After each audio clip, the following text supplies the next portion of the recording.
we have a really exciting opportunity in the next couple of weeks where 4 of our regional directors and Jane Travis, who's our programme manager and acting international director, are meeting in South Africa to discuss how to develop a programme for which we could apply for multi-year, multi-country funding.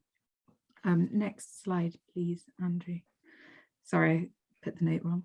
For the last 7 years, we've benefited from funding from the Foreign Office, FCDO. As you know, this is the GEC programme that Mim was talking about in our video just before this.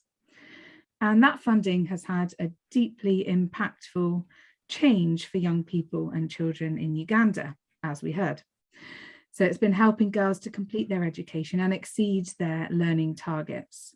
It's also given Viva a steady income during this time as well. As we mentioned, this funding will end in 2024, and we need to find replacement funds so that this programme can continue. We also want to do more of this kind of work, and we need stability for Viva as an organisation financially as well.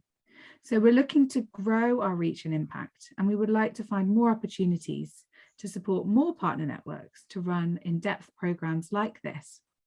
And these are harder to do without substantial funding. So the 2 programmatic areas that our team will be focusing on in their meetings in South Africa are safeguarding and education.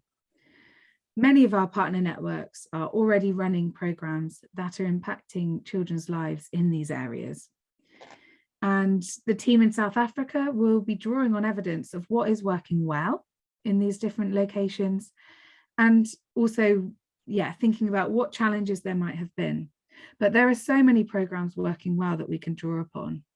One example, of course, is the education programme in Uganda. There's also learning spaces happening in Nepal, community centres being established in Costa Rica, and a programme to prevent online sexual exploitation in the Philippines. So the team will be looking at the trends in what's been similar that's worked well in these programmes, what could we put together. They'll also be looking at trends in needs, and they'll be looking at where there's funding available and which stakeholders to engage. So piecing together all of these different elements, they will be working to develop a programme or 2 programmes. So in the second week of their time in South Africa, having spent time analysing and reviewing, the team will spend time bringing the parts together into 2 coherent programmes that could be written up and presented to key funding organisations such as the Foreign and Commonwealth and Development Office, or USAID, the Gates Foundation. Our fundraising team have developed a great list of large funders that we could investigate and look into applying to. So we're really grateful to have received funding to cover the cost of these meetings as well, which is giving us this opportunity to get our regional directors and Jane together to really delve into what's working, what more could we do so that we could reach more children and also increase the stability of our income globally as well. So please do join me in praying for this team this week. I'd love you to pray that they'll know God's leading on where to focus time and energy, that they will be able to listen well to each other, to experience of different networks, to children and to God, to develop a programme plan that will be effective and meet children's needs, supporting them to thrive.